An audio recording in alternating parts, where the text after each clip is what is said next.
بۆچی ئەم بۆ نەزانستیە جیاوازە؟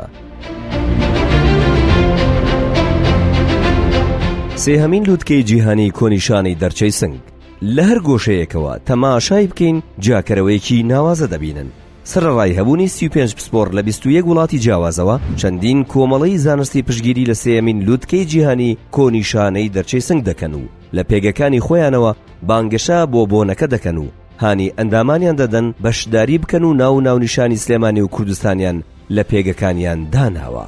هەندێک لەو ناوەندە زانستیانە بریتین لە کۆمەڵەی ئەوروپی نەشتەرکارانی سنگ، کۆمەڵەی ئەوروپی نەشتەرکارانی سنگ و دڵ، تۆڕی نەشتەرگەری سنگ و دڵی ئەمریکی، کۆمەڵەی بەلجیکی نەشتەرگەری بۆری خوێن، کۆمەڵەی عەرەبی نەشتەرکارانی سنگ، کۆمەڵەی سنگی تورکی، کۆمەڵەی نەشتەرگەری سنگی تونسی، کۆمەڵەی پزیشکانی رادیۆلۆجی کوردستان.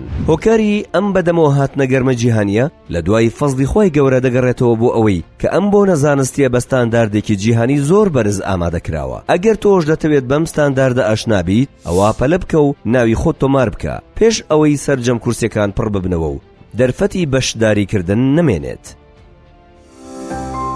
سێهەمین لووتکەی جیهانی کۆنیشانەی دەرچەی سنگ، گەورەترین ڕووداوی زانستی ساڵ.